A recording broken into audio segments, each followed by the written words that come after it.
If you would please take the roll. Councilmember Fine. Here. Councilmember Koo. Here. Councilmember Scharf. Here. Chair Wolbach. 3 present. Thank you. Do we have any oral communications for items not on the agenda? Is it this group here? Let's start this. So we have 2 speakers. First up is Neva Yarkin, followed by Nadia Naik.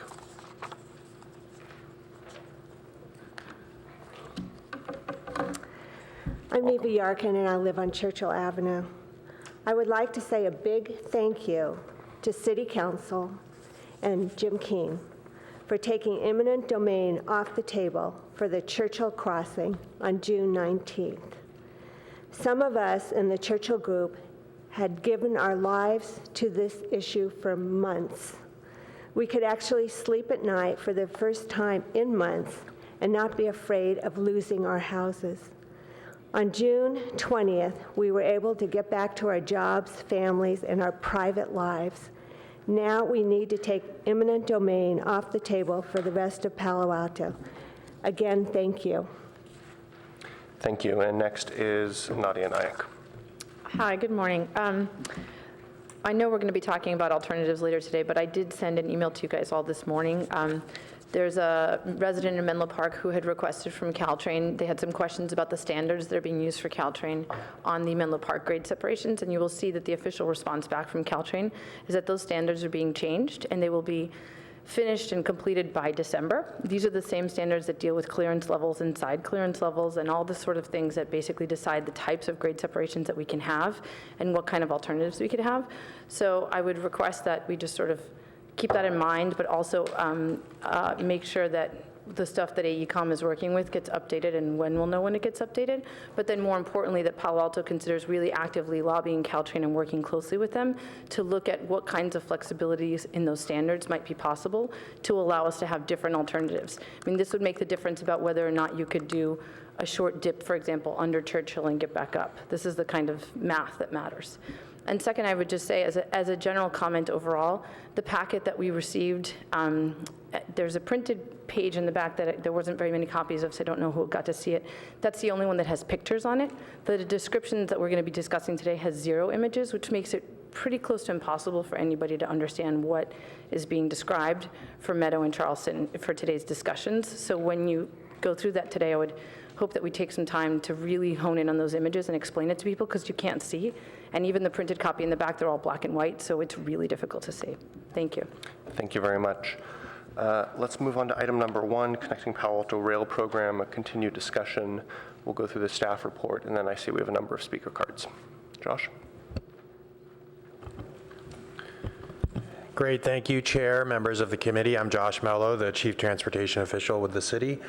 To my right is Eddie Mercurio, who is the project manager for AECom, our lead consultant on the grade separation planning effort.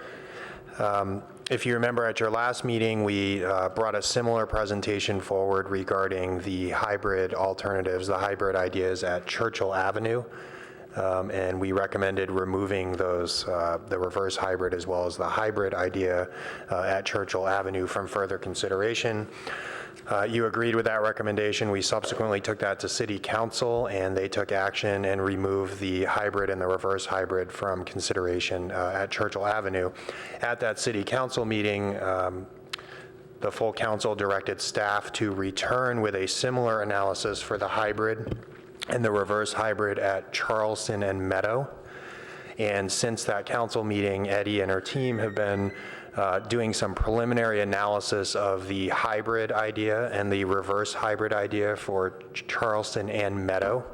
And Eddie's going to give you a presentation on their findings, and this is a very preliminary analysis similar to what was done for Churchill, but there are some good takeaways, and I'll offer our recommendation at the conclusion of her presentation. And with that, I'll turn it over to Eddie. Thank you. Do you want to make that a presentation? Yeah, you just go. Oh, sorry. Oh, thank you. All right. Thank you. So as Josh mentioned, I'm coming back here to go through the alternatives for Charleston and Meadow. The one is the hybrid and one is the reverse hybrid. This is the matrix that you've seen in the past that shows the alternatives that are still on the table. And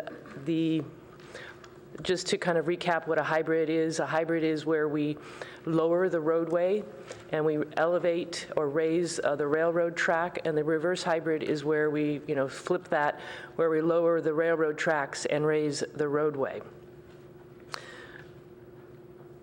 This is an aerial, and I heard the comment on the images, so I'll try and go through these carefully here. This is an image, aerial image of Palo Alto, with the north being on the left-hand side. I'll look at my notes a little bit better. Right about Wilton Avenue, and then the south side is bounded by Monroe, and San Antonio is a little further to the south on the right-hand side. Charleston and Meadow are running east-west. They're the black lines. Let me see, where's the mouse? Isn't this mouse supposed to? Oh, there. Sorry, there we go.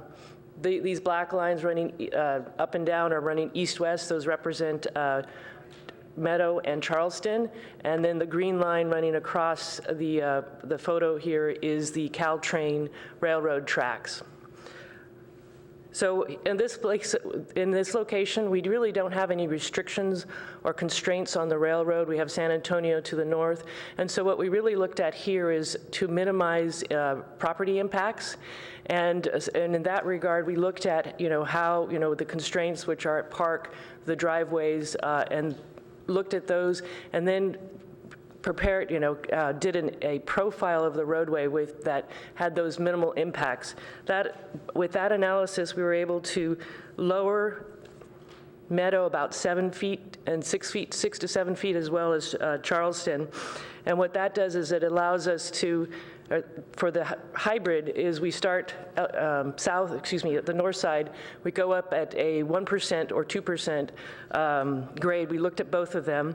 Well, by the time we get up to Meadow, we're at about a 14-foot embankment, and we stay at that 14 feet level until we get to Charleston, and where then the railroad starts to lower at that point, and we tie back into existing grade. The total length of railroad construction or reconstruction would be about 5,000 feet or 5,050 feet for a 1% grade, or 4,750 feet for a 2% grade. So there's about a 300-foot difference between the 1% and 2% grades for the railroad itself. The shoe fly, in this case, the shoe fly tracks, are about 6,400 feet long and we would temporarily relocate the tracks to the east side into Alma in order to reconstruct the railroad tracks, and that shoe fly track would be about 6,400 for a 1% railroad profile, and about 6,000 feet for a 2% railroad profile. The impact into Alma would be about 5 feet between intersections, and about 14 feet or 15 feet at intersections where you have additional turning lanes. So one other thing to point out before I move on here is that there is a universal crossover, south of Charleston that would need to be relocated, but it's actually, there is a nice tangent section further to the south, so that is able to relocate. Could you explain? Oh, excuse me. And a crossover is where the tracks have an ability for trains to switch from one track to the other. So it's an operational necessity for the Caltrain operations. Excuse me? It's south of Charleston. Somewhere about 1,000 feet south. It's hard to see, you can't see in this area where it is, but if you would look, zoom in on Google Maps, you'll be able to see where, the tracks have this kind of X in them, and that's called a universal crossover. So I'm just going to kind of walk through the roadway impacts. The purple area shown in the aerial here, and again, we're looking at a north-south, where north is to the left and south is to the right. This is Alma Street running adjacent the railroad, and this is excuse me, this is Meadow running east-west. The purple represents the area of reconstruction where we, at the edges on Charleston, excuse me, my eyes are bad. As we start from the lower side, on the bottom side is we would start lowering Charleston to the tracks. We would get down to about a 6 to 7, Meadow, get down to about 6 to 7 feet and then come back up. There are 2 driveways here that are shown in the yellow dots that would have minor modifications or reconstruction, but for the most part, there are no other property impacts in this area. Go ahead. And just to build on this, there's a pretty significant difference in context at Meadow and Charleston versus Churchill. Churchill's an older neighborhood with, most of the homes are about directly facing Churchill and the other streets. Meadow and Charleston, the neighborhoods are, a little bit newer. They were built to be more inward facing. There's actually very few driveways along Meadow on the east side. And then the bulk of the homes on Meadow on the west side are actually fronting Park Boulevard. That's why you see such a little impact to driveways with the roadway reconstruction at this location. Thank you. Similarly for Charleston, we again took the same tact where we wanted to minimize impacts for properties in general, and the purple area represents the level of reconstruction of Alma and Charleston. The maximum grade that we go down at Charleston is about a 5%, and Alma is at about a 1.5%. Excuse me. Did I not click here? Oh, sorry. Oh, sorry. sorry. I thought I'd hit the button, sorry. So again, the purple area is the level of reconstruction for Charleston. And again, we go down at a maximum of 5% coming off of Park, go down, we're lowering the roadway at the railroad tracks and then coming back up to meet existing grade, and then on Alma Street. And do you want to add some? Yeah, I just think it's important to note that the purple shown here are ramps that are starting at the existing grade and ramping down slowly. So at the fringes of the purple, there would be very little impact. So where you see there's purple at the Park and Charleston intersection, that intersection would be lowered slightly. So it's not a universal impact for all of the purple area. It decreases as you get to the fringes. So yes, thank you for that. So we also, as noted in the narrative here, some of the impacts that would happen with this hybrid alternative is that we have, as I mentioned, we would, for the shoe fly, for the construction, we would be constructing slightly into Alma, so those trees that between Alma and the railroad tracks would be removed. We would have utility relocations. We would also have some visual impacts because the railroad would be elevated at this location. And as I mentioned, there would be the relocation of the universal crossover and that's actually true for all the alternatives for Charleston and Meadow.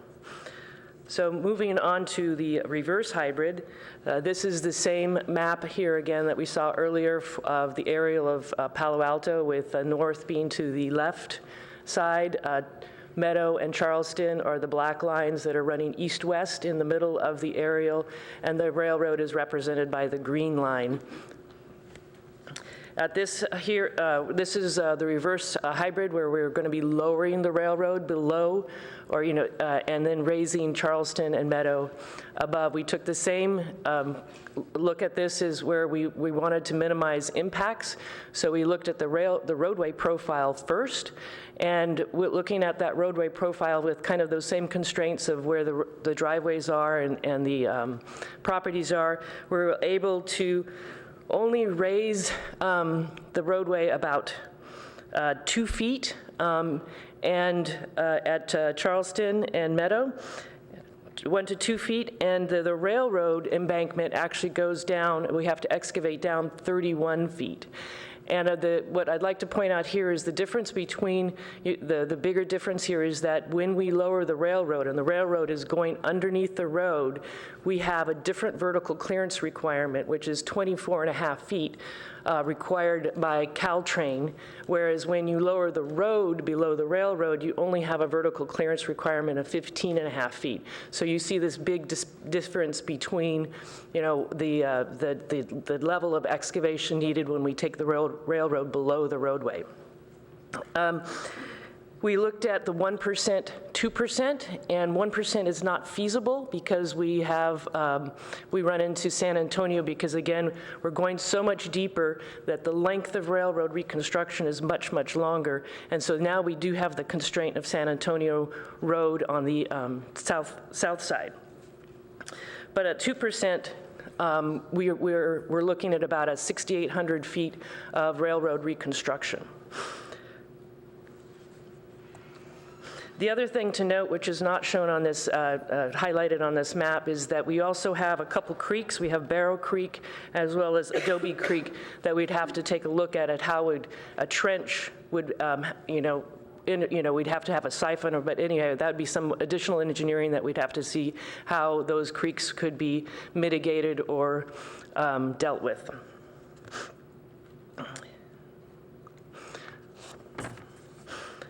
So this is Meadow Drive. The purple, as mentioned before, is this is Meadow, right? Oh, okay. So the purple here is the extent of roadway reconstruction, and as Josh pointed out, is at the edges is where we start to lower the roadway, and then as you get towards the, raise the roadway, sorry, yes, getting my hybrids mixed up. We raise the roadway, and so you have your maximum raised roadway actually, in this case, you're kind of at Alma Street here. We're able to raise it a 4% maximum grade, and we have some minor, the two driveways indicated up here would have some minor reconstruction as a result of the roadway reconstruction. Similarly, at Charleston, the purple here represents the extent of roadway reconstruction, where at the edges we are, starting to lower the roadway here. Raise the roadway here with the railroad lowered at this location. Again, to point out, the railroad is down about 31 feet, or about 3 stories down, and the roadway is raised about 1 to 2 feet. Sorry, in the report it says 4 feet. Yeah. Could you clarify what Oh, excuse me. 1 or 2 or 4? It's 4 feet at Alma. I wrote my notes down here wrong. So 2 feet at the railroad and 4 feet at Alma. yes. Yeah. So just because of the geometries we're coming up is that we actually have a higher, I was talking to a higher raised roadway at Alma, and then it starts to lower down over the railroad, excuse me. And with that, we'll open it up to questions. So given the preliminary analysis of these two ideas, it's staff's recommendation today that we continue to analyze these two ideas and get a little bit more detailed and start to look at additional impacts. The shoe fly encroaching into Alma Street is probably our biggest concern. We really need to have a more thorough traffic analysis completed of what that means for traffic circulation, and would that then lead to spillover traffic in adjacent neighborhoods if Alma's not functioning, at its current capacity. We are also recommending, given the fact that the reverse hybrid is essentially a trench, that we combine the Meadow Charleston trench idea with the Meadow Charleston reverse hybrid idea into one idea, which would be a trench of variable depth. The depth would be determined as we move forward in our analysis. That would then get us from 8 ideas down to 7 ideas, a little bit closer to our goal of getting down to 6 ideas for the more thorough analysis. So that's our recommendation today. If I might And perhaps a question for Josh. Would the additional time and analysis you're suggesting enable us to do a little more on the graphics in order to provide, as has been requested, formats that can be better understood by the lay public? Yeah, our goal is to, once we get down to the 6 ideas that we will perform a much more thorough analysis on, we will generate things like photo simulations, enabling abutting residents to see what exactly the raised railroad would look like from their properties, from adjacent streets, much more detailed graphics, and then ultimately 3D flyover renderings of the, the ones that we move into the final analysis. Let's do a quick round of questions from council members, public discussion, and then we'll continue the practice we've been using this year of opening up for a second round of public input if people feel it's necessary. You don't need to use it, but you'll have that opportunity. So Lydia, questions? Just questions for now? Thank you. So on the diagrams, Eddie, there is a very thin purple line, and some of them are very, so what is that thin purple line? Which diagram? All the diagrams. Oh, it's actually on both sides. Yeah. Yeah. Go back. Right. Oh, the thin red line is at this point our estimation of a potential retaining wall. With the line with the little red. It's a very long purple line from one end to another.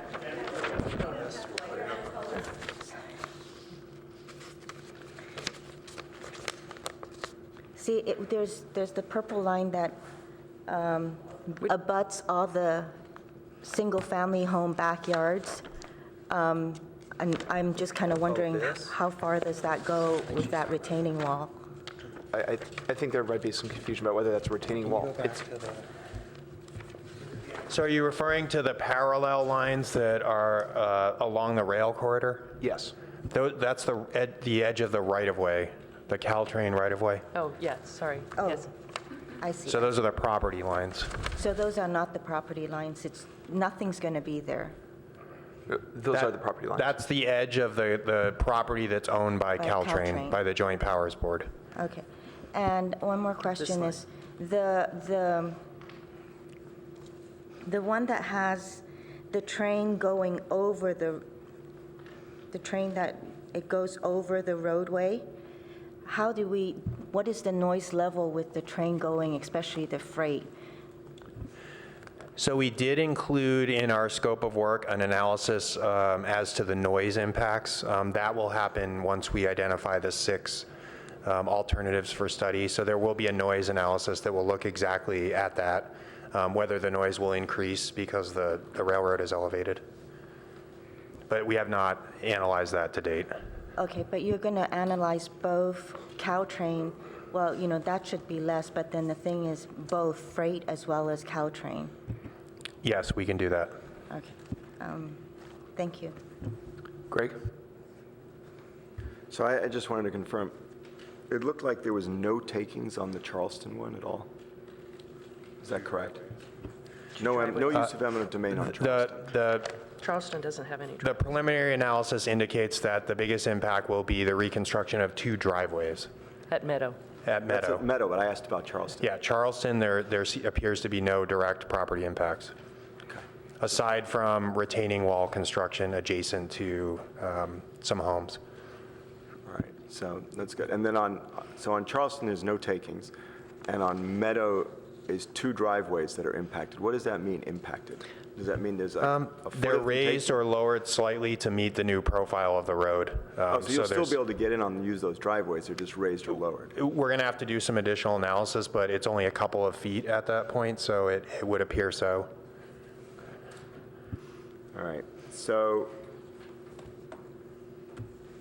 your recommendation is that we continue on both of, on really, which is 4 proposals, really, right? It's up, down. It's really 3 proposals. We're gonna raise the road, right, on both. No, actually, we're gonna raise the road over the. Well, I'm getting this wrong. We're gonna raise the tracks over the road, right? The road will go under, and then we will flip that. But you're putting a trench in there, so it's actually 3 proposals. So the reverse hybrid is essentially a trench. It's a shallow trench. What we're recommending in order to help get us down to a manageable number of alternatives is that we merge the reverse hybrid and the trench ideas into one idea, because they're essentially the same. It's just a matter of how deep do we go, and that would be determined by other factors, design, requirements, the creeks, the constraints. And so we think it's worthwhile just combining those two and looking at them as one. And then we'll as we move along in the process, we'll talk more about how deep the trench is and how high the roadways need to be elevated. So we have two alternatives with a road going over, and then we really have one alternative with the train going under, which is the trench. That's correct, currently today. Right, but I mean, that's what you're recommending here. We're recommending keeping both of the hybrids, the regular hybrid and the reverse hybrid, on the table. And in addition, we are recommending that the trench idea be merged with the reverse hybrid. Maybe we're just talking semantics. I think what Josh is saying, if I can jump in, is that what we wouldn't do is a hybrid at one and a reverse hybrid at the other. If we're going to do the reverse hybrid, it's going to be on both, roughly, through the shallow trench. Yes. So, but what you're saying is there's three alternatives when we walk out of here if we agree to that, right? There's 3 today, and what we're recommending is that we go to 2. Well, actually, there's 8 today, and you're Yes, recommending go. We're talking about 3 today. There are 8 on the table, but we're only talking about 3 today. And what we're recommending is that we continue to move forward, but we combine 2 of the 3 so that we have 2. Okay. I mean, I guess I would have phrased it that we have one alternative of a hybrid on Charleston, one alternative of a hybrid on Meadow? No.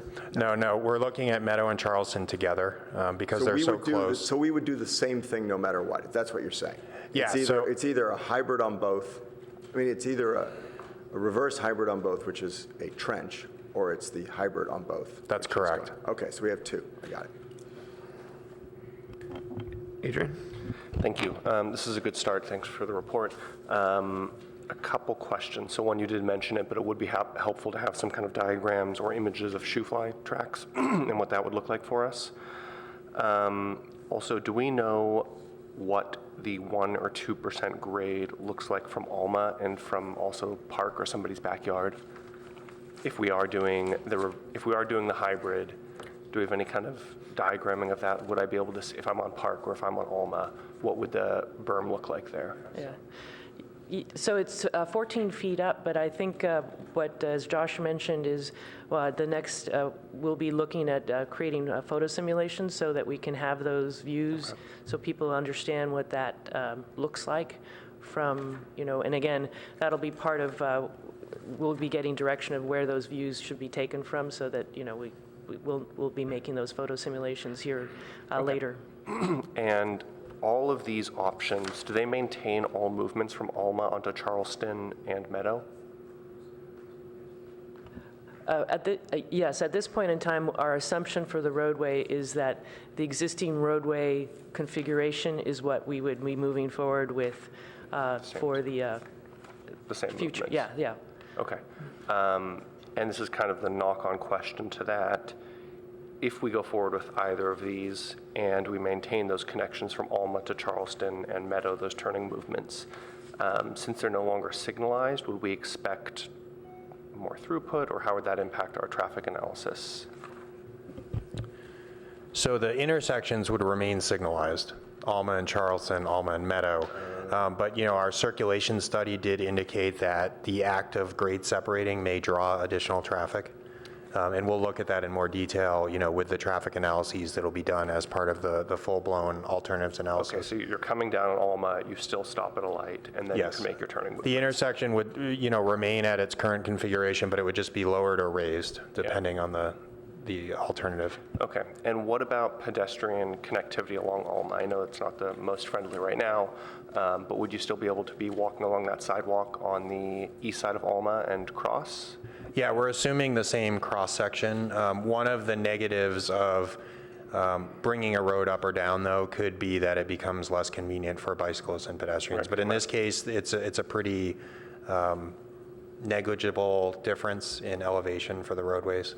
So I'm just looking at this corner on the east side of this intersection here, and so if you're walking northbound on the east side of Alma, you might have to take a few stairs or some kind of ramp structure and then cross Alma? Right now, the grades that we're looking at for the roadway all meet ADA. So, they're 5%, which is allowed for, ramps, it meets ADA.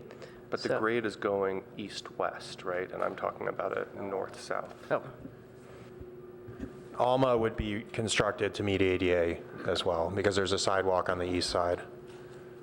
Okay. So just to further expand on it, so the roadway could actually be steeper if it didn't allow pedestrians, but we are building, assuming that we would build to ADA requirements. And whether it's stairs, ramps, or something, we work out down the road. It would be ramps. Okay. And then one other question. You mentioned for the regular hybrid, we would be building for about 15 feet for the vehicles going underneath. Is that enough for trucks in general? the 15.5-foot clear? Yeah. Yes. That's pretty standard for Caltrans Highway Design Manual. They allow 15 feet. Caltrain is saying 15.5 feet. Major trucks that are permit trucks, like on a freeway, those, this, again, if you want this as a truck route, we'd have to, and you'd want a higher clearance, we'd have to then evaluate that. But typically 15 feet is more than sufficient for average trucks to be able to clear. So we should probably take a look at that. I just know when I used to live in Seattle, I remember there's this one bridge that they, I guess, built wrong, and every year a truck would go through and tear off its top. So if these are permitted truck routes, or if we know if there's unpermitted trucks going on them, that's something we should be aware of. I think those are my questions for now. First, I apologize for being late. I was not feeling stellar this morning, and then took the mayor's advice to take alternative routes to save time, and it took twice as long. If you've already covered my question, I apologize. I just want to be clear. On packet page 4, the start of the AECOM report, it says back on the regular hybrid, it said that the 2% could not be achieved, and that the 1.7% would be described below. But then in what's described below, it's either the 1% or the 2%, and the 1.7% was not described below. So I was wondering where the typo was.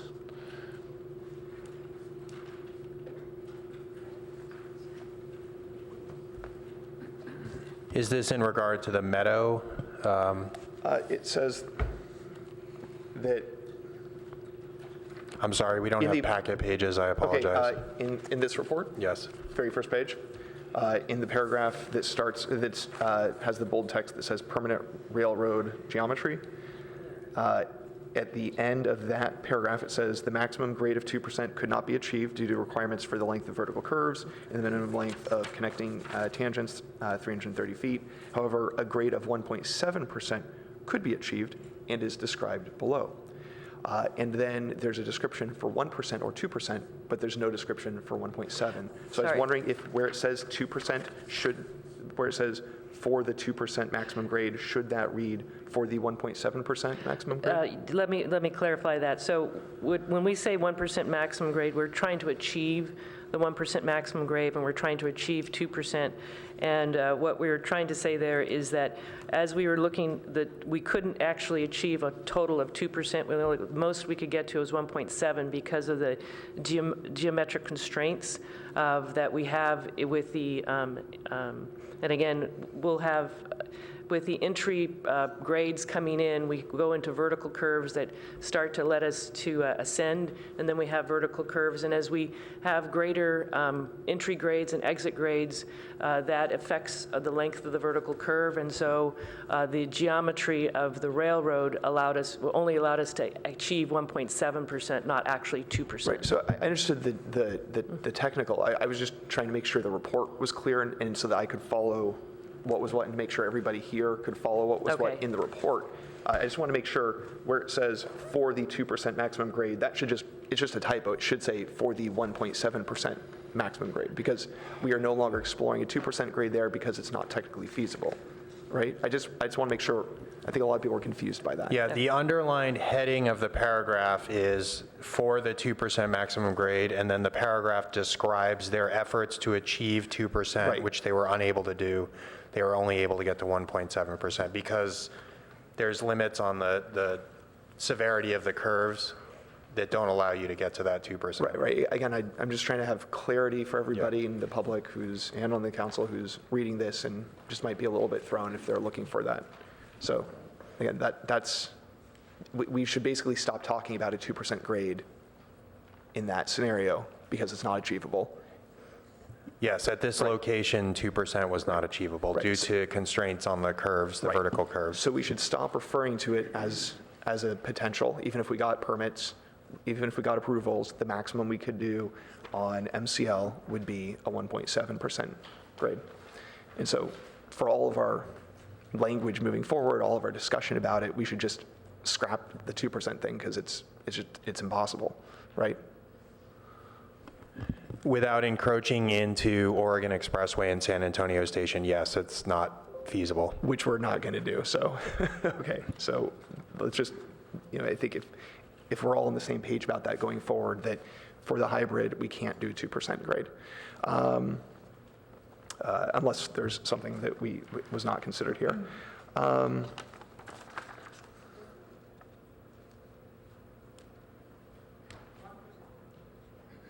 Yeah, and so I just want to be clear, for all of everything that you've been showing us today with the visuals, these were for 1% or the 1.7/2%?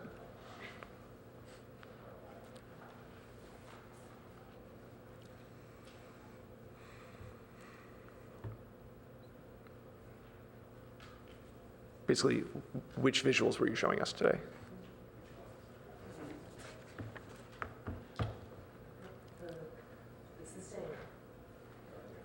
Sorry.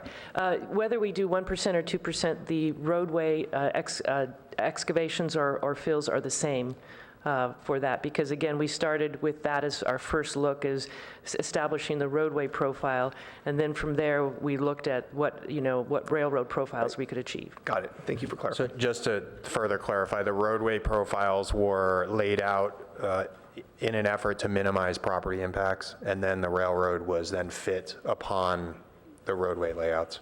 Okay, got it. Thanks. Lydia, you had a couple more questions before we go to and then the public does want to speak.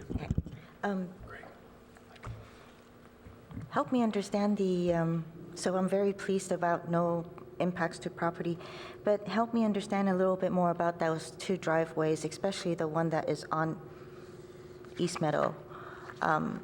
Given there's school routes going that way, back and forth, and the road is not that big, and it's at close to an intersection where cars are stopping and going, how that driveway, what is going to happen? Is there going to be a bottleneck over there, or what do you see in the future for that portion? So under these scenarios, the roadway would be lowered or raised a couple feet at those driveways. So what typically needs to be done is you get an easement from the property owner to go in and regrade the driveway. So if it's a parking lot, you may impact a couple parking spaces or landscaping abutting the driveway. But generally, the impacts are fairly minimal, and the driveway would just be adjusted to meet the roadway. So you may have to go back onto the property a little bit and regrade the driveway so that it can meet the roadway. But from a safety and circulation perspective, there wouldn't be much difference than what is out there today.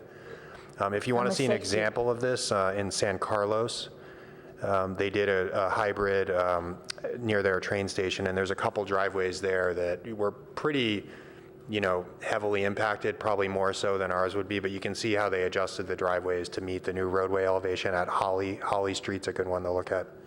Okay. But we're not going to have the road get any more narrower or the bicycle path be smaller? No, we assume the same cross-section Same. that's out there today. So same bike lane width, same sidewalk width, and same number of travel lanes. And also sidewalk? Correct, yes.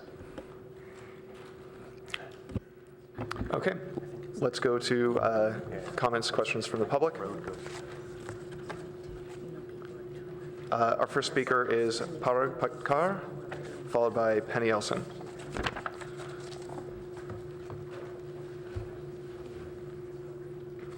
Parag?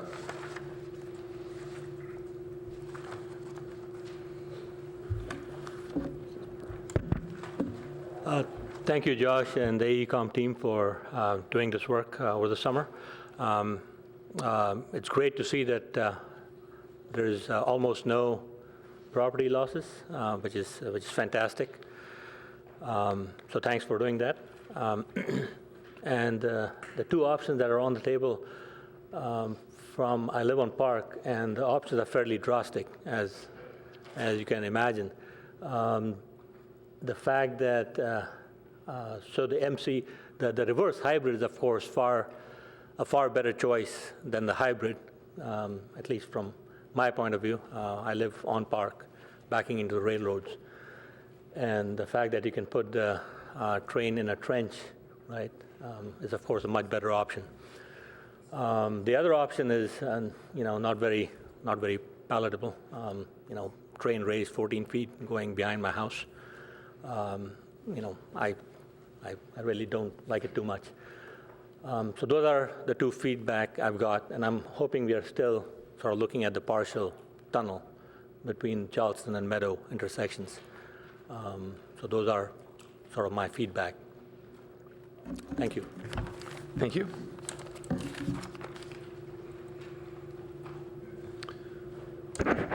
Good morning. Thanks for hearing us today. My name's Penny Elson, and I do not abut any of this project, but as I was looking at the plans, I want to say, first of all, there were no illustrations in the staff report that I received, and I found it very difficult to sort of visualize what's going to be coming. It was really frustrating. I'm glad to hear that visualizations are coming, but I really think that even at this stage of the process, they would be very helpful. And even the drawings you're seeing here were offered to us in black and white, so nothing that you can see up there was evident to members of the public before this morning. And it would be helpful to have that information available to us. All right, so that's one comment. I would like to have a better understanding of, as a bicyclist, precisely how Park Boulevard is going to connect to both East Meadow and Charleston for kids, because that's where we direct them to get them off the major streets on their way to school. And gosh, I have a whole bunch of questions and it's telling me to sum up. And though I don't have a home that abuts this, I'm curious to hear what kinds of things can be done to remove privacy intrusion when the street or the railroad, either one, is elevated in a backyard of an Eichler with glass walls. So I think that's going to be very important. To say that there will be no impact on properties, I think, is probably not correct.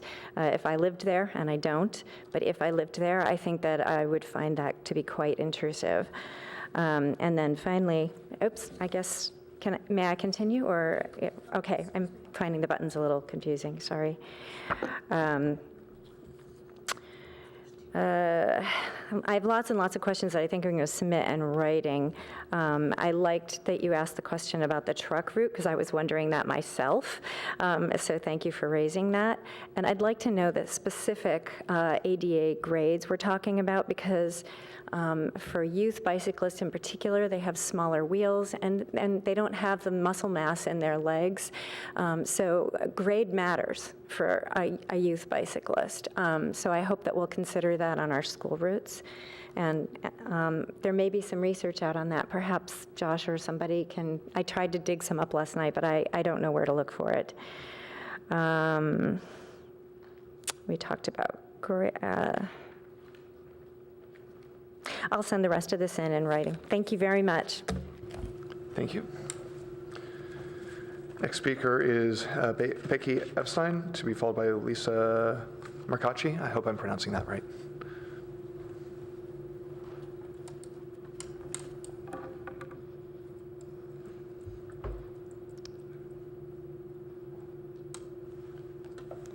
Good morning, and thank you to each of you for all your hard work on this issue. I think what we have here is our 100-year opportunity to keep the roads where they are and for as much of the city as where it's engineering feasible to bury the train tracks. And so the trench option, I hope, I understand the desire to rejigger it to get down to a certain number of options. I hope a true underground solution is what gets priority.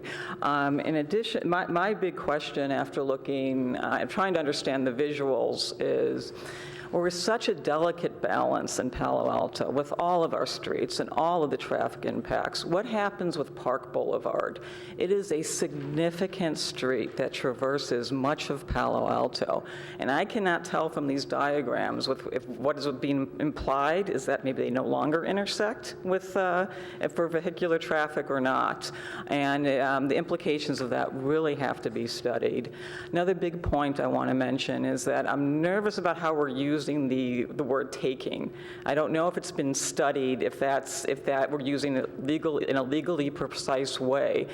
Altering someone's driveway, changing the slope, changing the front of their lot, that still may qualify. I don't know. That still may be a legal taking, subjecting the city to all the same process for an eminent domain. So though it's not as drastic as taking someone's entire home, there are still impacts with both of these hybrids.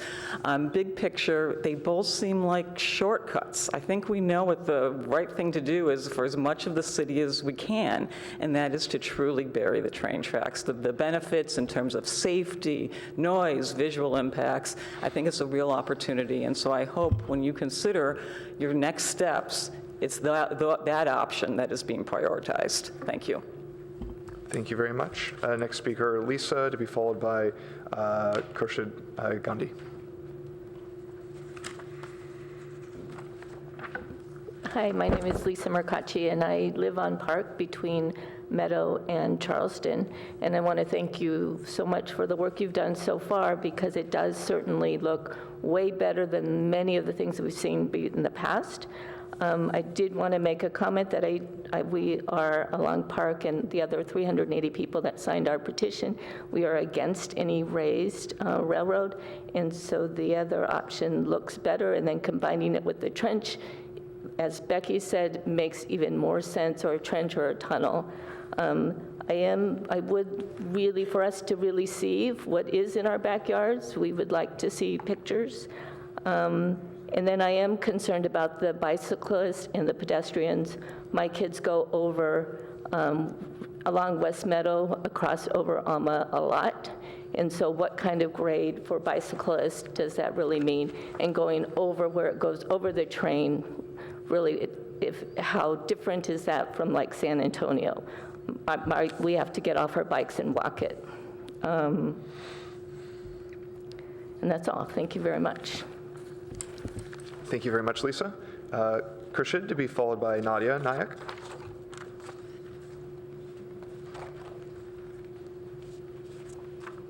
Good morning. My name is Khurshid Gandhi. I live in the Charleston Meadows Association, and thank you again for all this work. It was great to kind of read options where no properties were taken, in quotes, and that I think has put a few fears to rest. However, they've raised a few more, and I'll echo what my neighbors have said. We do have over 380 people that have petitioned, voted, pleaded, please bury the rail. We do not want to see it going over our heads. I have lived in India in a building next to train tracks. And I can assure you that every time I call my parents, we have to suspend conversations while a train goes by. We have to have a remote on our hand ready to increase the volume on the TV if we are watching a show when a train goes by. I have lived through that for 22 years. Of course, it was kind of part of my psyche by the time I came over here. It was really quiet and nice, but I really do not want to be subjected to that kind of noise pollution again. So please, please, please bury the train, put it underground. Obviously, so we would, prefer the MCR option because that does make the train go into a shallow trench. We would like the trench to go a little bit deeper. And the reason why I suggest that is, yes, a 4 feet increase in the roads might not seem much. However, it is going to affect walkability, especially for the older people. We go to grocery outlet all the time. We walk there. We walk over to Mitchell Park all the time. People, especially that are getting older but are still trying to be fit, it's going to have an impact on their lives, even doing this 4 feet higher walk. As much as possible, let's keep it flat, let's keep it approachable, let's keep it easier to commute. And I strongly, strongly suggest that you try to see, I don't know how your engineering works out, but try to get the trench a little bit deeper and have the roadways a little bit flatter. Thank you. Thank you very much. Nadia Naik, to be followed by Dean 11. Hi, so building on that idea, I just want to remind everybody that Caltrain is not yet electrified. So the 24.5 feet is their goal for the standard. But the tunnels in San Francisco are only 18 feet clearance. And they will remain that way, and they're not being rebuilt. So I go back to my first comment during oral communications, which is that those few feet can make the difference. And so when we're talking about being able to do the reverse hybrid and actually lower the train into a trench, they're talking about 24.5 feet, but we might be able to talk about 18 feet, 19 feet, and that would save you the 4 feet and let you keep the roadway flat. So again, I would ask that we try to be really involved with Caltrain staff and lobby the board and talk about what these numbers are really going to mean and what we can do, because I know that Caltrain is very amenable and high-speed rail is very amenable to help loosen those standards so that maybe the cities can help build these grade separations. I also wanted to ask a very specific question. I think it's the very first diagram in the packet where it shows the shoe fly tracks with a line. I can't tell what color the line is because it's black and white, but it's the arrow that runs parallel to the tracks. Is it my understanding that that is sort of the indicator of how long the shoe fly tracks would be? And thus, does that give an indication of where the embankments and or the submersion of the tracks would start and end based on the length of the tracks? So if you could clarify that, that would be great. Thank you. And if staff wants to wait to respond to any potential questions at the end of public comment, you're welcome to do that. Or if you want to hop in at any point between speakers, feel free to wave. Do you want to address that question now, or do you want to wait till after all the speakers? Sure, we can address that now. The red line, and we'll pull it up on the screen here. The green line represents the rail tracks, the railroad tracks. The red line is the extent of the railroad corridor reconstruction for this idea. The shoe fly is not shown, but it's described below in the box at 6,400 feet and 6,000 feet, depending on the 1% versus the 2%. So it would extend, even farther than the red arrow.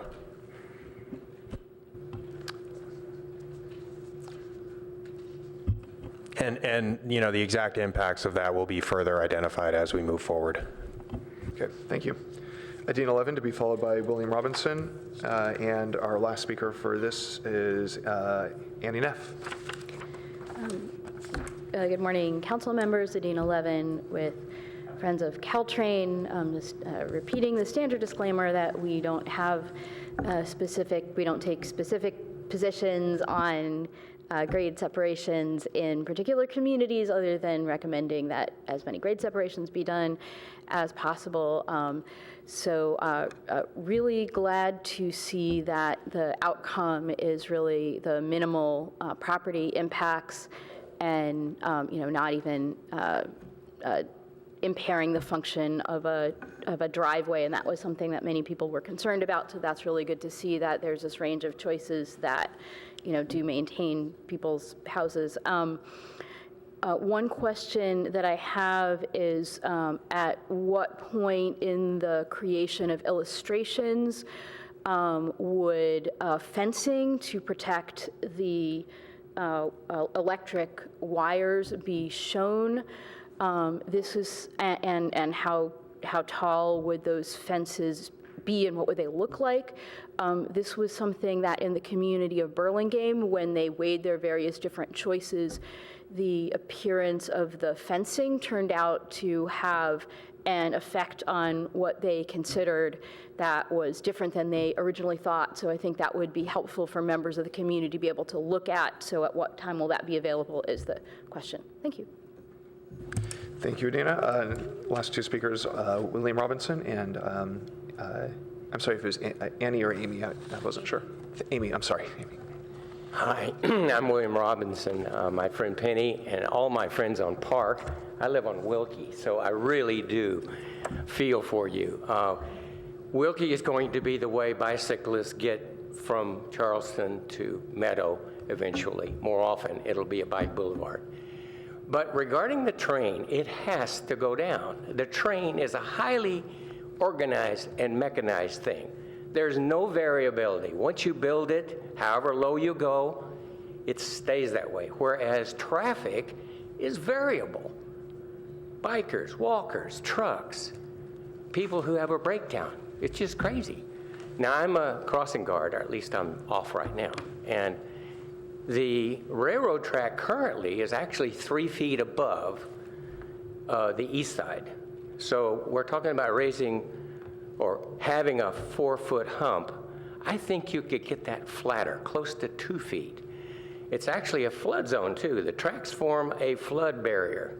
So there's a lot of little subtleties that have to be worked out, but I agree with all my neighbors. The train should go down. Thank you. Thank you. And Amy Neff. Good morning. I'd just like to ask a couple of questions about impacts. I know at the end of the presentation about the first option, the hybrid, I heard, there will be some visual impacts, but I don't think we understand exactly what that means. I'm the chair for the Architectural Control Committee for Charleston Meadow, and I'm pretty familiar with the housing that's in that neighborhood. And with the exception of about 3 houses, all of our houses on Park at that level are single story, and they're about 14 feet high, because at the time they were built, that was the standard. So we're going to have a train that sits at the top of our housing, and as was mentioned earlier by Penny, that a lot of glass in the back. So I'd like to hear about how that's going to work for people. And I also we have the 14-foot top, but we don't have any information about the width of that berm and whether that's going to go into people's backyards. Does it end at the right-of-way for the trains, or how far does that extend? Is it getting landscaped if that's what we choose? Those impacts are really important for us to understand. And then the other impact is that for the descriptions for both of these, it says something about a bike pedestrian crossing to connect to Margarita, which we didn't really hear anything about. So we've got 3507 and I think it's 2941 Park that are at the end of Margarita Street. How does that work? Can we hear more about those impacts? Thank you. Thank you for all of the public comments. Let's bring it back to committee members. Questions, comments, potential motions? Adrian? Thank you. Excuse me. So just a few comments and some questions. So one, when we first started this and we started talking about the reverse hybrid, it didn't seem that promising to me, just because of the need to build a deeper trench for the train and the bigger clearance. So I'm a little surprised now that it may seem preferable in some ways, given a lot of the comments from the public, and the ability for us to kind of do the shallow trench, and maybe we should start calling it the shallow trench option. There were some questions raised about connectivity on Park. So if I remember correctly, at East Meadow, we block you crossing on Park, and at Charleston, we allow you to go across, but it's pretty hard to drive that. Do we expect to maintain that same pattern, or what are we looking at for Park at those two intersections? So there's a separate project that's going to install a median on Charleston that will prohibit lefts in and out of Park. That's actually underway right now with a joint project with Caltrain. So through movements will not be permitted along Park, and the reason being that the queue from the railroad crossing backs up. Right. But if we were to remove the crossing, we could feasibly reopen those intersections for full movements, because we'd no longer have the queue from the railroad crossing. That's something we'd have to look at more as we move forward. I think we should, and particularly given its nature as a bike corridor across Palo Alto. A comment about some of the questions on property impacts. So as far as I understand, and staff should weigh in on this, If we do a project and there's a property impact, our first option is to go and ask for an easement. And ideally, we just get that easement from the property owner, and then we pay to do the changes and make it work. If not, the city can, ask for a taking, and kind of the final step is eminent domain, where we say, we're doing this for the public purpose, and we're going to do this even if it's against your will. But we start by asking and trying to get agreement from the property owner about the changes we want to make. Is that roughly right? That's correct. Okay, thank you. In terms of noise, is a trench actually better? I just don't know. We would look at noise in a more detailed analysis as we move forward. I wouldn't, guess on that right now. That's something we're going to have to look at when we start to move into the full-blown analysis. Okay, that's helpful, and we should keep on doing that. And then another comment, thinking about the reverse hybrid, something that is nice about it is you keep the pedestrians and bicyclists on top. And that's nice because they get to see the daylight, all that kind of good stuff. And I'm reminded of I don't know if anybody knows about these, the underpass at El Camino on California Avenue, which has been closed for decades. It's kind of a different setup there, but I think there are some nice environmental concerns in terms of keeping pedestrians on top, and we put the train people below. And then the last thing, we don't really have it here. Do we have a rough estimate or even a magnitude of the cost comparison between the shallow trench and, I'm seeing no's? We do not have updated cost estimates. In 2014, there were some estimates completed for a trench alternative, but, we will be updating the cost estimates as we move forward. So right now, we're really focused on getting down to a manageable number of alternatives where we can do things like cost estimation and more detailed analysis of the specific impacts. Okay, so to my colleagues, I would be happy to support staff's recommendation on that and narrowing down to those two options. Sure, I'll move staff's recommendation for the moment. Thank you. So as I said earlier, I'm surprised that the reverse hybrid in some ways seems preferable. From an engineering and technical feasibility perspective, it didn't seem that way a few months ago, but this shows it may be.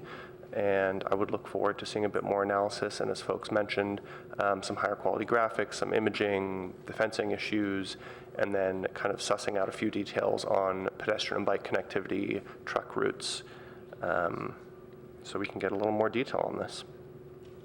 But that's my comments for now. Greg, did you want to speak to your second? Sure. And I know Lydia has a question or two, at least. Yeah, I agree with what Adrian just said.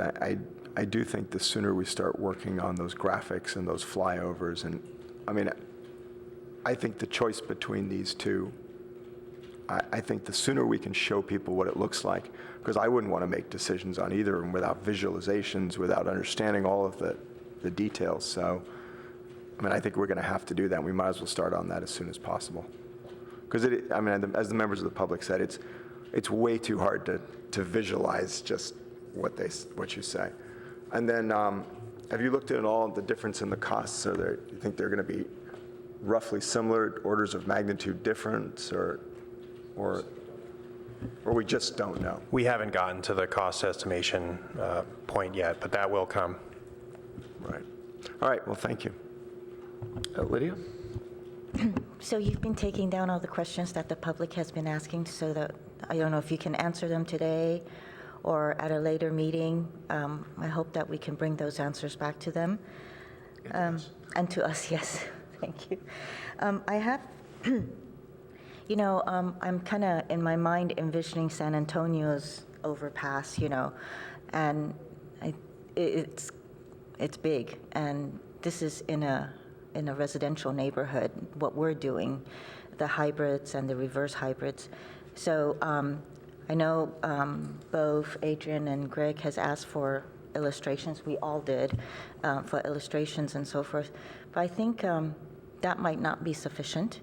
I think that maybe perhaps, the story poles that I see some of the houses in the hills when they're building, they have story poles that go up. And that would kind of have a more actual, understanding for people to see how tall the overpass is going to be, and then how wide it's going to be. So at least I think with that, that might help a little bit with actuality rather than the pictures and so forth. Another thing is, I think both Penny makes a very good point, as well as Amy, in terms of the housing that are near there are all Eichlers, and their walls are also pretty thin with glass. So it's not just the train, if you have the train going over, even cars. I mean, you know, there's sometimes motorcycles that go by that are revving away, as well as cars when they're stopping and going. So I think noise with cars, trucks, like Adrian said, I think those are all factors into noise.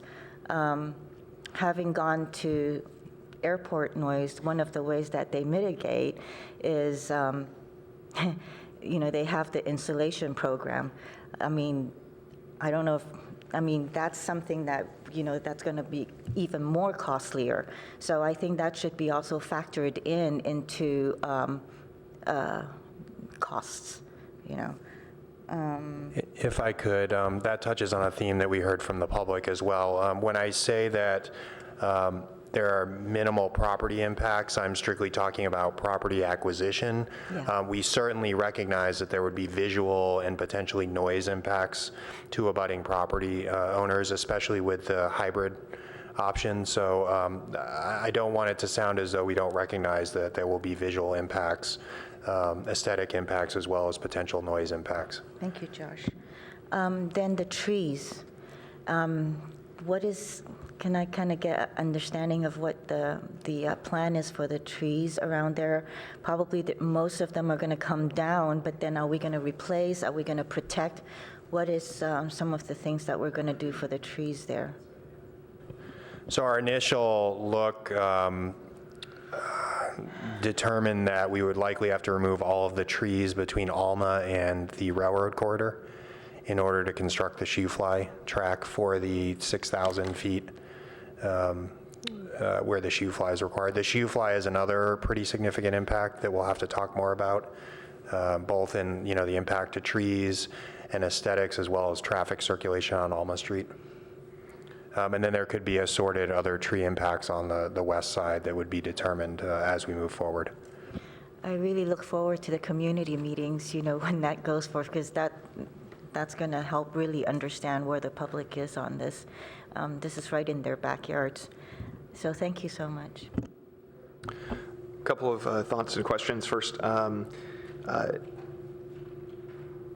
think this is an important step forward in our understanding. I really do think we need to get those visuals as soon as possible.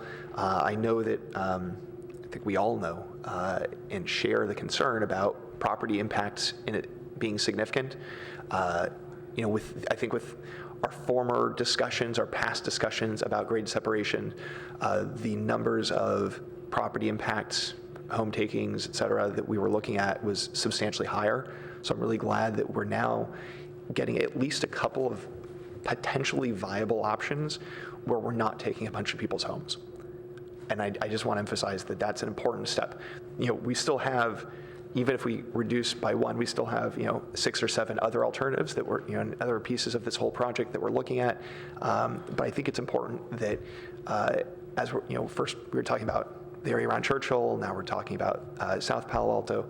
I think it's important that we are finding viable alternatives that are real potentials, even while we look at other options, but we have real options that are on the table that are achievable, where we're not taking a lot of homes, or any. And that's, you know, that's actually something I'm not sure we thought we'd even be able to say. So this is good news. There will still be impacts. There will still be costs. There will still be construction impacts. But that's an important step forward for this conversation for all of us.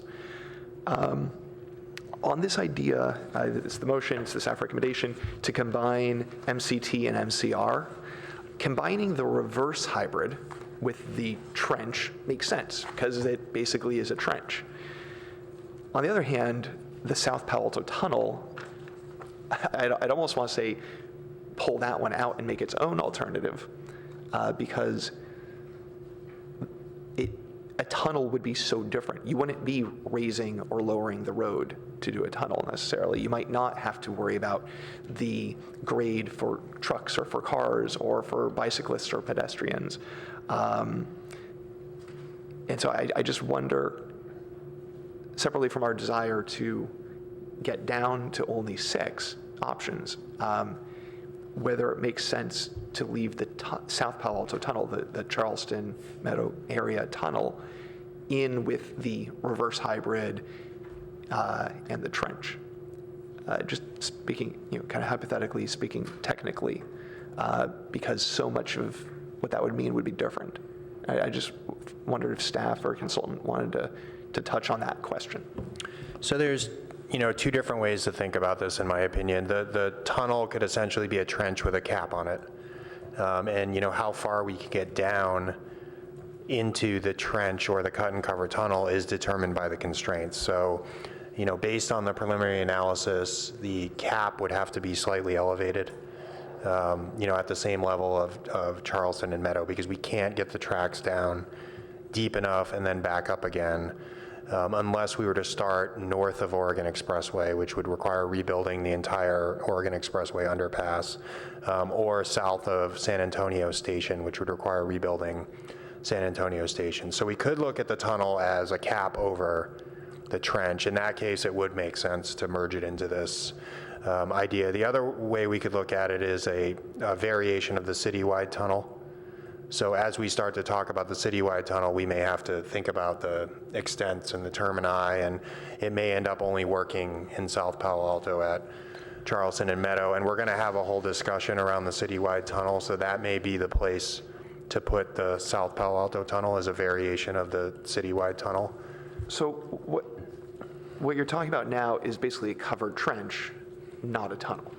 And that's different from the staff recommendation, but that's a pretty substantial change to what we've been looking at with option MCT. I mean, option MCT was looking at a trench, which would include a covered trench or a tunnel. And when I just raised the question of whether we should fully identify the tunnel as a separate option, you said, well, we can't do a tunnel. So basically what that sounds like is we need to cross off tunnel as a part of MCT, if I'm understanding what you said correctly. I mean, that's disappointing, but that wasn't in the staff report or the presentation, and that's actually a big deal. So I want to make sure I'm really understanding you correctly. So there are 2 ways to construct a tunnel. The first is cut and cover, which is essentially you excavate a trench and then build a cover over the trench. It's still called a tunnel. The other way to construct a tunnel is a deep bore tunnel where you construct, boring machine entry and exits at either end, and a deep boring machine constructs a tunnel. Due to the constraints in this segment, the deep bore tunnel is going to require a lot more analysis and a lot more detailed, engineering and a more thorough look that's going to happen with the citywide tunnel idea. Right, but it was so that may be a good place for it. But if we were to look at a cut and cover tunnel, it would essentially be the same layout as a trench, but we would cap the trench. And I don't see that as much of a huge variation from the shallow trench and the trench idea. So to make sure that we're consistent about and clear about the terminology, both on the committee and in the community, is there a difference between a cut and cover tunnel and a covered trench?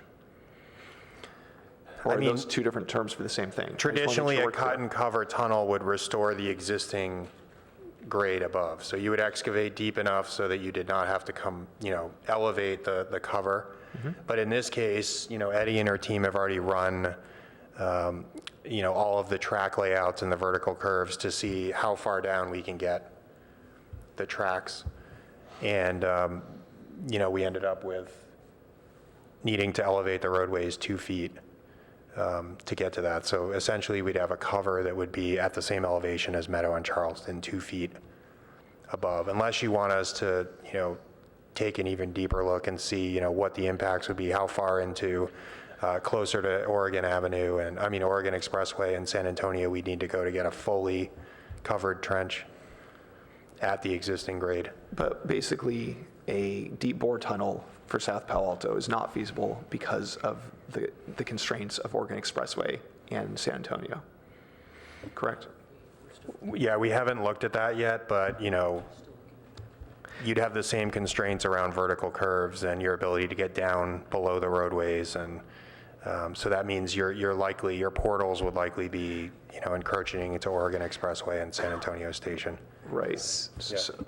Yeah, I guess my commentary to the conversation is maybe what Josh just stated, is that, you know, the presentation this morning was really focused on these other alternatives, and I think that having a sufficient conversation to be able to both illustrate what we're talking about as well as to reach some conclusion might need a little better staff prep rather than be a spontaneous conversation this morning.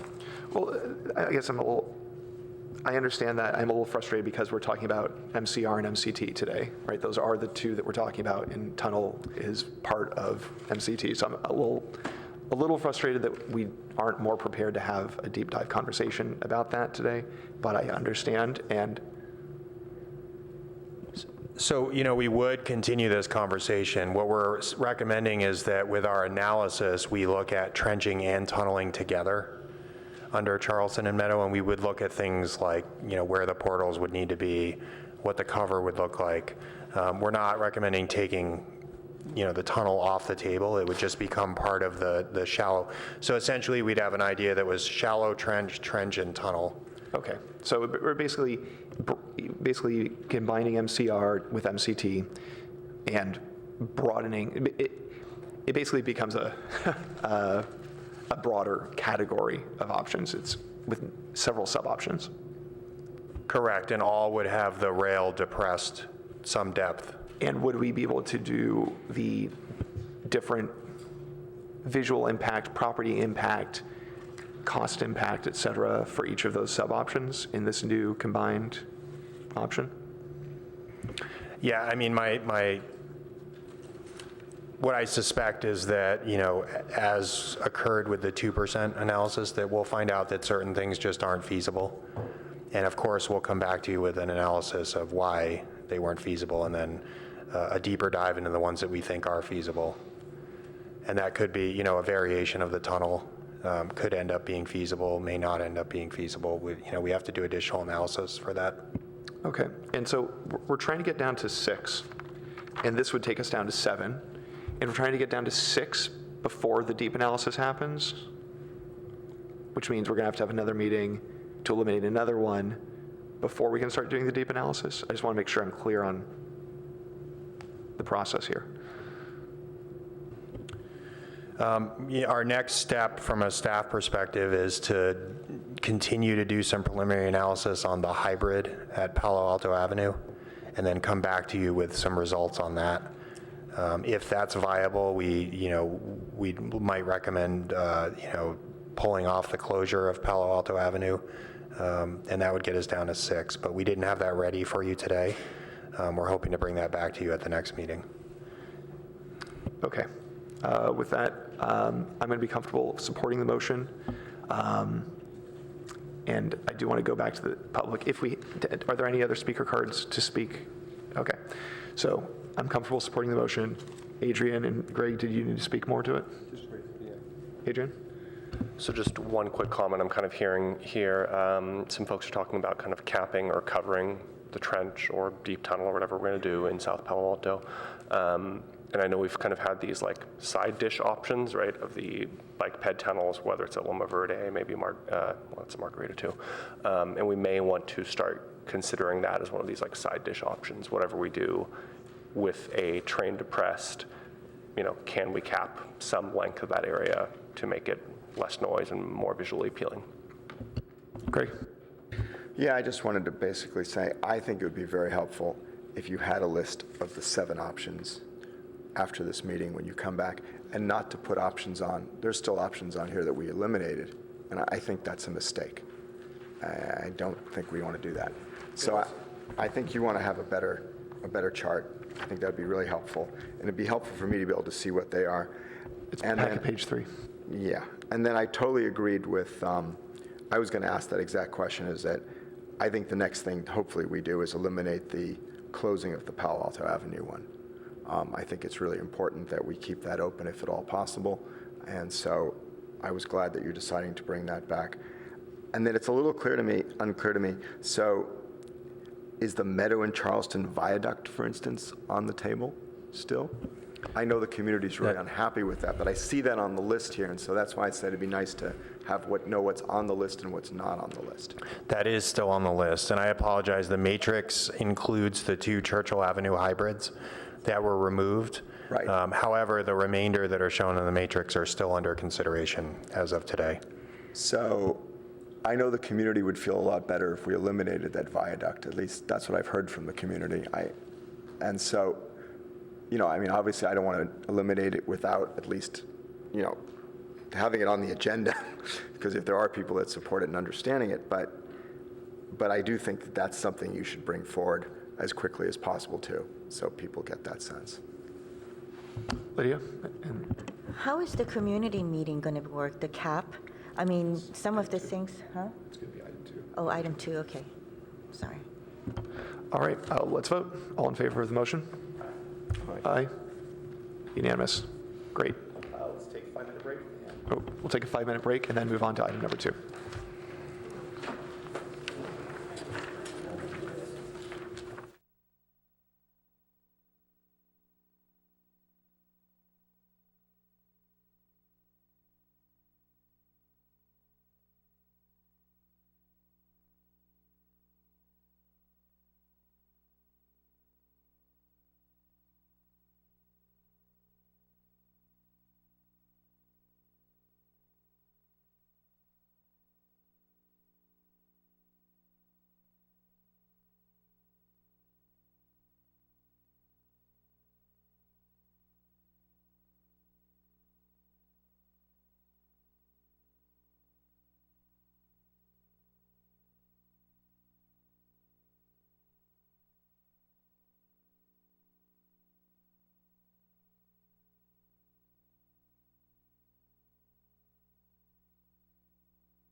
right, so everybody's refreshed, and let's move on to item number 2. This is not really an action item, just kind of a discussion item on an update on community outreach. So staff and good morning. consultant, do you want to talk about this? Yep. Good morning, Chair Walbach, committee members. Rob DeGoes, Deputy City Manager.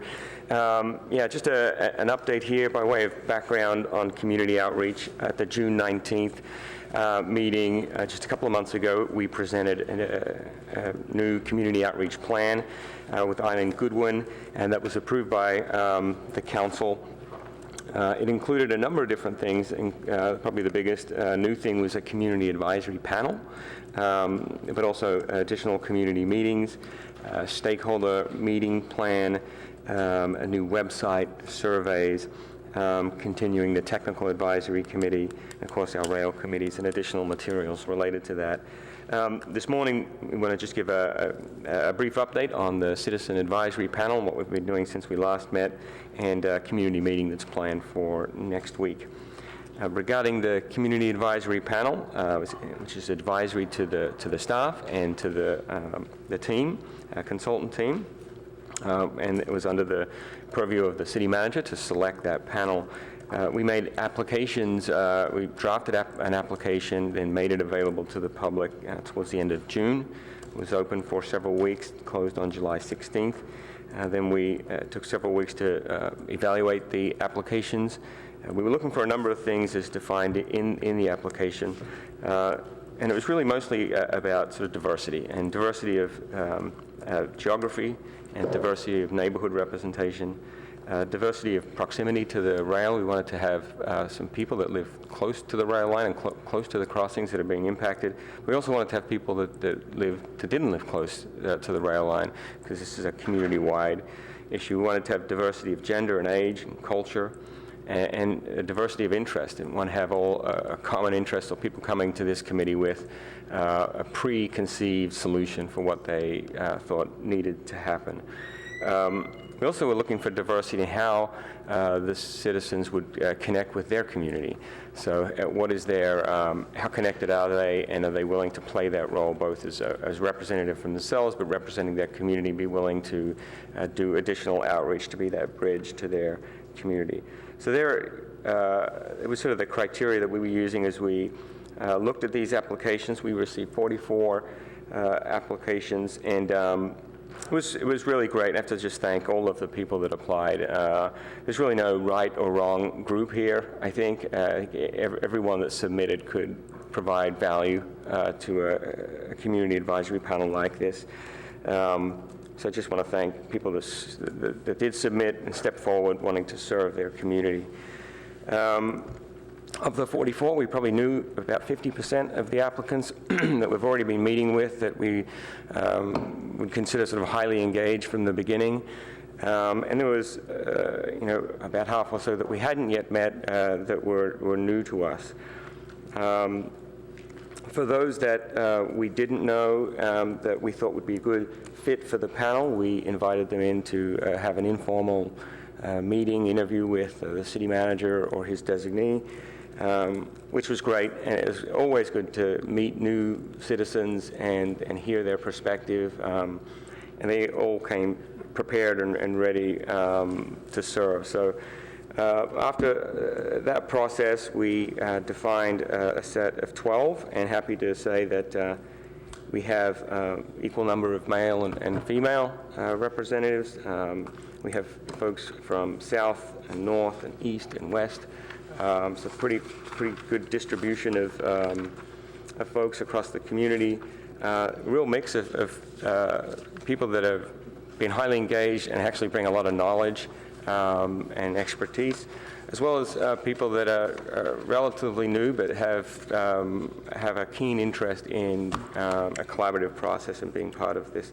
We also have one renter that's on the panel, which we're happy to see that as well. So we have our 12. That's and we have our first meeting set, and that's this afternoon from 4 to 6. It's here at City Hall in the community room. It's open to the public. The first meeting is a little more of an orientation to get everybody up to speed on where we are in our process. We've been at this for some time. The opportunity for the committee members to get to know one another a little bit, because they'll be working as a group. City manager will be there to provide an introduction. And Eileen Goodwin will facilitate the meeting, who's our lead on the engagement process. We'll go over sort of the roles of the committee. The most substantive thing that I think we'll discuss is the plans for the community meeting next week, and what will be presented, and getting feedback on that presentation, what they think works, doesn't work, and we'll be going over what we presented today as well in terms of the narrowing of alternatives. So that's the plan for the Community Advisory Panel. We did, in the application, have some dates for future meetings. Included a date of September 19th, which is actually a Jewish holiday, and we did catch that after that and made an adjustment. So that meeting has been moved to September 17th, which is a Monday, before the council meeting, 4 to 6. Still defining the location for all the meetings, so we don't have that yet, but the first meeting is here at City Hall. So that's the Community Advisory Panel, and then on the community meeting, there's 3 planned. The first is The broader community meeting. This is, thank you, Jim. This meeting, different than the Community Advisory meeting, this is really for a large group meeting, probably more suited for those that are newer to the topic, that maybe aren't as familiar with where we are and where we've been going. So that's also a 2-hour meeting. It's 6 to 8 at the Mitchell Park Community Center in the El Palo Alto room. It's on August 23rd, 6 to 8 p.m. at Mitchell Park Community Center, El Palo Alto room. And we have a sort of a draft agenda for that meeting, talk about the history of grade separation, where we are in our process, and where we're going, moving from a broader number of ideas to a narrower set of alternatives for study, and ultimately to a preferred solution for the 4 crossings. We do want to discuss this with the Community Advisory Panel this afternoon, so the agenda might change a little bit based on the public community feedback that we get from those residents. At the community meeting, there'll also be time for question and answers, and also some stations where during the meeting or it's sort of part of the meeting that people can, if they have specific questions about Caltrain, that there'll be representatives there to answer those questions. We've invited Menlo Park and Mountain View if they have questions about what our neighboring cities do. And we'll have a city team table and a few other tables so that people can break up if they have specific questions and get to talk to us. So they're the main 2 things we wanted to share with you about community engagement. We are working on a new website that AECom is working. It's not done yet, but we hope it'll be done very soon, because that'll be very important for the public. But with that, I'm happy to answer any questions, and Jim may want to actually say a few words. I want to thank Rob and Chantel and the staff team who put a lot of work together on this with our community. You know, again, everything that we do, whether it's the advisory panel of 12 people, the larger meetings, are, they're not designed to channel or capture every perspective or voice that there is in the city. I mean, there are other approaches for that. You guys, just in advance of like this meeting, got lots of emails from various members of the public on ideas about and concerns about grade separation. At these meetings themselves, there's always the opportunity for people to come and speak to, the committee and or the city council. We sort of have shared that with folks who we did not select for the advisory panel to, just remind them that they still have a voice to speak to the council or present their perspectives and ideas. So again, what we're really trying to do is support different angles almost so we can just add more dimensions to what it ultimately the committee considers as you sort of, move towards your preferred alternative. And that's all I have to add to that. Thanks. If I could just build on that just a little bit, and I think we've mentioned this a couple of times, but we're making ourselves as available as we can be to meet with the public. Over the last several months, we've probably met with 40 or so different people in small group, 2, 3, 4 people, and we'll continue to do that, beyond the cap if there's folks that are not on that particular committee, but really want to have some time to sit down and talk with us, we'll make the time to do that. And if I just might, maybe Rob mentioned this earlier, anytime, we'll say with the advisory panel, say in particular, anytime we form a group, the group itself helps sort of shape the path forward. So, as we kind of move along together with these citizen volunteers, we'll be able to report also to the committee more about sort of, how the process itself is unfolding. This isn't something that's just dictated by the city staff itself. And in addition, we will also see how the request to the volunteers on the committee for them to also be communicators back to their neighborhoods or the larger community. That was something that we made very clear that could be an expectation of the panel members, not just for them to speaking to us, but for them to be kind of carrying information and being a clear source of citizen neighbor information as to what was happening. Thanks. Thanks. We have one public speaker on this, Nadia Nayak.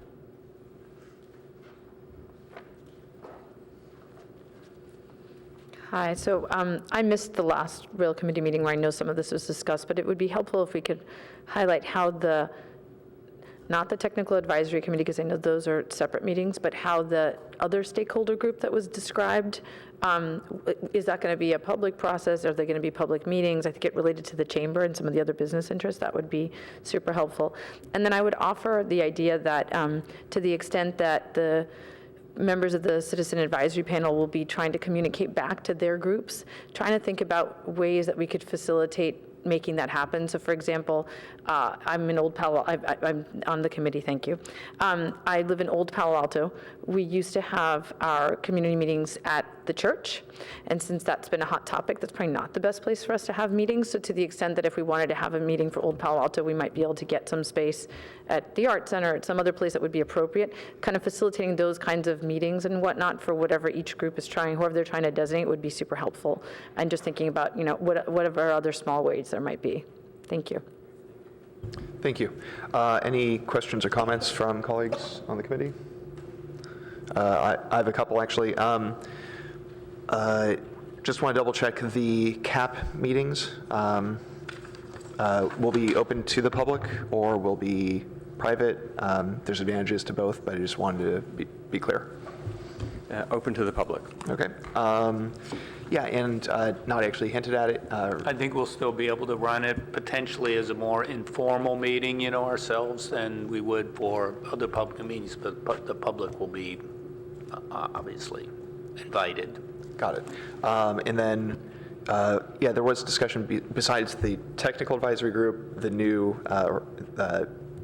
Citizens Advisory Panel, and the larger community meetings. There was prior discussion about stakeholder advisory groups or stakeholder meetings. Any more information about that exploration? Now, we'll have to report back on that, but just at a sort of a higher level, the stakeholder meetings are specific to an interest group. So, you might have a stakeholder group, let's say, what do our youth in our community, think about grade separation? And there may be sort of a special meeting set up for, students of different ages. So, but Eileen is still working on the plan for the stakeholder group meeting. We can report back. All right. And I'd be remiss with Penny Elson in the audience if I didn't suggest that PTAs and Safe Routes to Schools might be high on the list of potential stakeholders we want to have deep conversations with.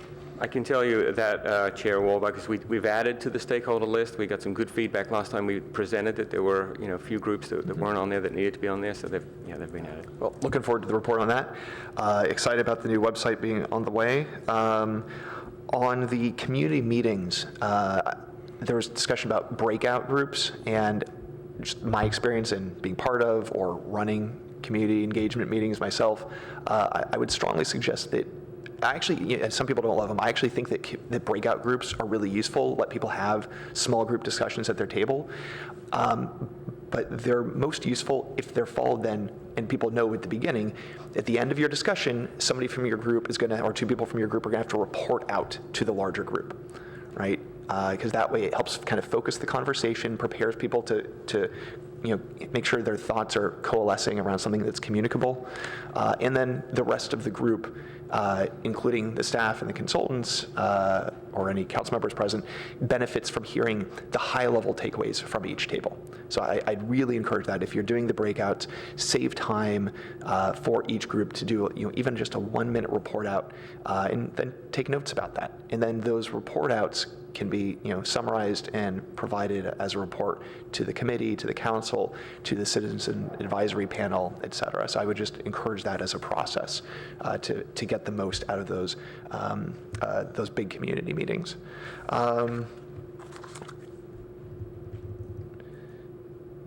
And looking at the timeline, it looks like this is going to go into early next year, and I appreciate that. I always thought that the goal of finishing this by the end of this calendar year was an ambitious goal, and I'm glad that we're willing to be a little flexible on the timeline to get this right. It's too important to let an arbitrary calendar deadline dictate our process. So I'm glad to see a little flexibility on that. That doesn't mean I want to delay by years, but I appreciate that, that's basically we're acknowledging it's going to have to go at least a month or so into the new year.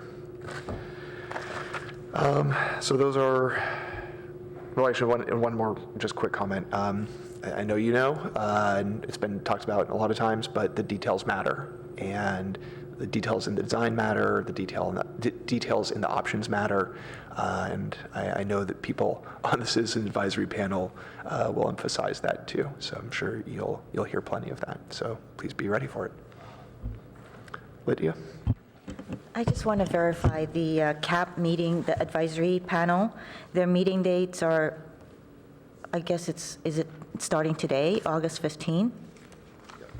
August 15, September 17, October 10. So those dates are all still correct? Yes. Okay. And then with regards to the larger community meeting on the 23rd, I would really like to see also, if you think about having a question and answer time. Simply because when I go to these, I get a lot of feedback from the general public that says that, they went and asked the tables, when they're asking questions, it's only specific to that table. And it's repeated over and over and over again. So if there's something that we could have where there is a question and answer period for the entire room, then everybody hears the answer or the response to it, and it's better communicated that way. I hope you encourage all the advisory panel representatives to be there too, so that they can, thank you. Okay. All right, and if that's it, we'll conclude. And Adrian, did you? One quick question, not related to this, but I guess before we adjourn, do we have any update on the MOU with Caltrain and their electrification poles?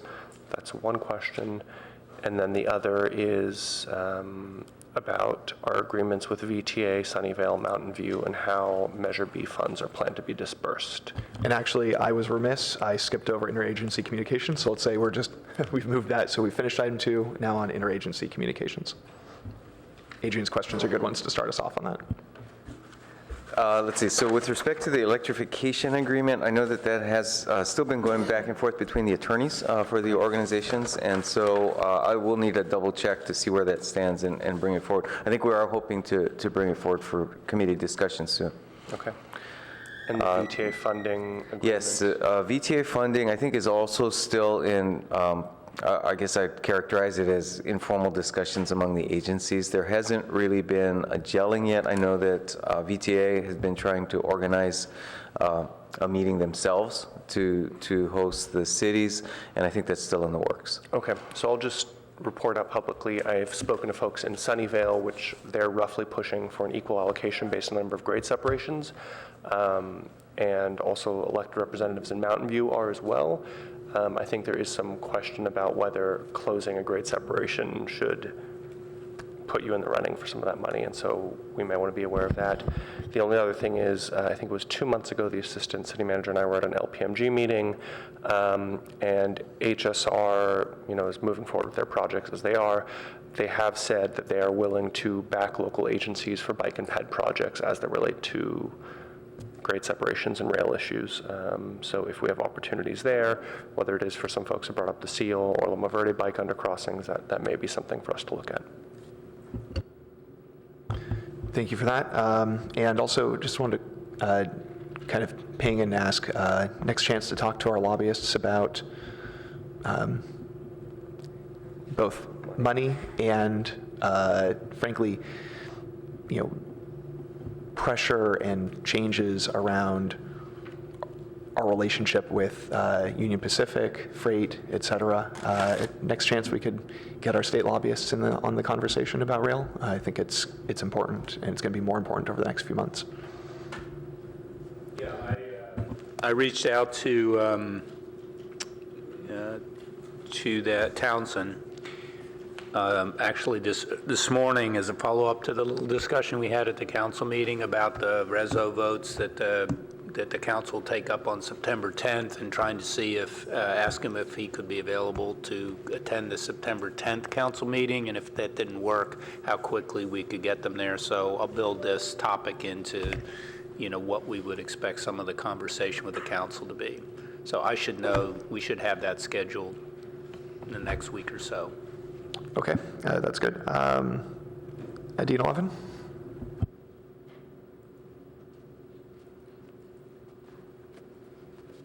So I think this would belong as interagency to the extent that it involves the state and region and Caltrain funding. I'm sure everybody is well aware here that there's a Prop 6 on the ballot that would take away $5.4 billion per year for transportation funding, and that includes the funding that Caltrain is set to use for longer trains. So a big, significant improvement in capacity that would support Palo Alto and the entire region, also going to 100% electrification. And the way that the money is given out, the state rail plan has called out the Caltrain corridor, including grade separating the corridor, as something that is of state interest, and this is a pot of funding that is logical that could be used for that. So protecting that funding is really essential, and we're, as Friends of Caltrain, working with everyone possible. One of the concerns is that people who aren't as engaged in local issues may not know in our area to turn out and vote. The Bay Area is favorable in general on keeping the infrastructure spending. The polling is really iffy around the state, though. So our turnout matters. And so anyone who's working on anything regarding local elections, school board, any candidate with any other opinions, it seems like this is something that hopefully the community will completely agree on, and I would look forward to working with people in the community to help get the word out to vote no on 6 and protect the money for longer trains now and potentially grade separations helping in the future. Thank you. Lydia? So just to back up, just to also add on to Corey's with regards to asking our lobbyists to help with some of the questions that we have and where they're going with what we want.